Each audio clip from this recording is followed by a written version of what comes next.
আপনি কি কখনো খেয়াল করেছেন, মানুষ খুব কম সময়ে যা বলতে চায় সেটা সরাসরি বলে? বেশিরভাগ সময় আমরা ইঙ্গিতে কথা বলি, নাটক করি, অভিযোগ লুকিয়ে রাখি। আর তারপর বলি, আমি তো এমনটা চাইনি। আজকের বইটা বলছে, আমরা সবাই একটা না একটা খেলা খেলি। We simply play. আমরা ভাবি মানুষ যুক্তি দিয়ে কথা বলে। কিন্তু গেমস পিপল প্লে বইটা বলছে, মানুষ আসলে স্ক্রিপ্ট দিয়ে কথা বলে। এই স্ক্রিপ্টগুলো শৈশবে তৈরি হয়, সমাজে চর্চা হয়, বড় হয়ে অভ্যাসে পরিণত হয়। আর আমরা বুঝতেই পারি না আমরা কথা বলছি না, খেলছি। গেমস পিপল প্লে বইয়ের লেখক এরিক বার্ন ১৯১০ সালে জন্মগ্রহণ করেছিলেন কানাডায়। তিনি ১৯৭০ সালে মারা যান। তিনি একজন মনোরোগ বিশেষজ্ঞ বা সাইকিয়াট্রিস্ট ছিলেন, যিনি মানব আচরণ বোঝার জন্য ট্রানজ্যাকশনাল অ্যানালাইসিস বা টিএ তত্ত্ব প্রবর্তন করেন। এই তত্ত্বের মূল লক্ষ্য ছিল মানুষ কিভাবে একে অপরের সঙ্গে লেনদেনমূলক যোগাযোগ মতলব সোশ্যাল ট্রানজ্যাকশনস করে এবং সেই যোগাযোগের ভেতর দিয়েই কিভাবে ব্যক্তিত্ব, দ্বন্দ্ব ও মানসিক সমস্যাগুলো প্রকাশ পায়। বার্নের মতে মানুষের প্রকৃত মনস্তত্ত্ব সবচেয়ে স্পষ্টভাবে ধরা পড়ে তারা অন্যদের সঙ্গে কিভাবে কথা বলে তা দেখার উপর, কিভাবে প্রতিক্রিয়া জানায় মানে কিভাবে রিয়্যাক্ট করে, কোন অবস্থান থেকে তারা যোগাযোগ করে। বার্নের চিন্তাভাবনার ভিত্তি গড়ে উঠেছিল সিগমন্ড ফ্রয়েড এবং কার্ল জাংয়ের ধারণার উপর, কিন্তু তার পদ্ধতি ছিল সম্পূর্ণ আলাদা।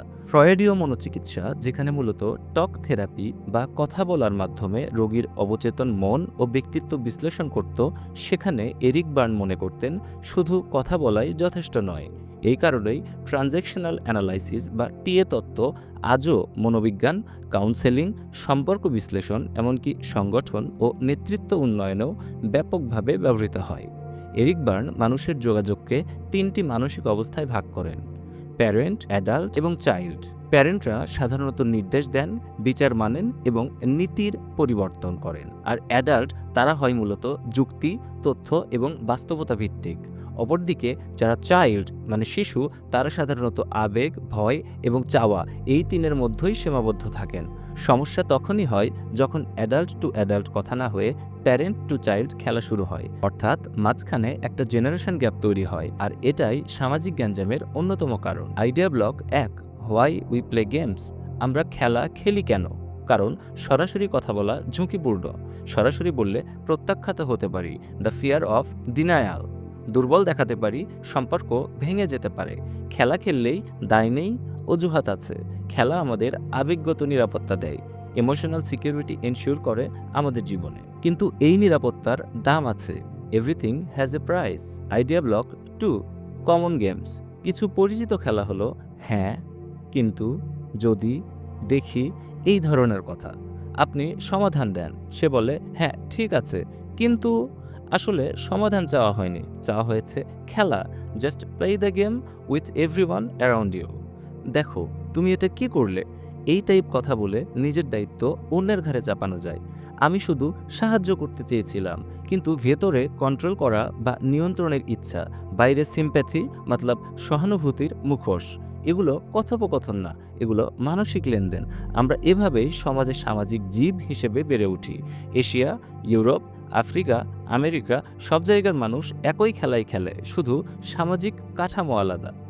আপনি শেষ কবে কোনো একটা খেলা খেলেছিলেন এবং জিতেছিলেন আর তারপর শান্তি অনুভব করেছিলেন? কমেন্টে জানাবেন। Idea block 3, play of.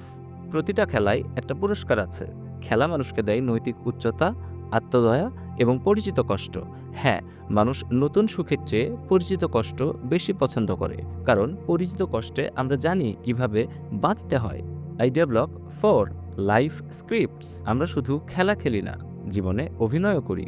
শৈশবে আমরা শিখি আমি যথেষ্ট না, আমাকে খুশি করতে হবে, আমাকে নিয়ন্ত্রণ করতে হবে, আমাকে বেশি পেতে হবে।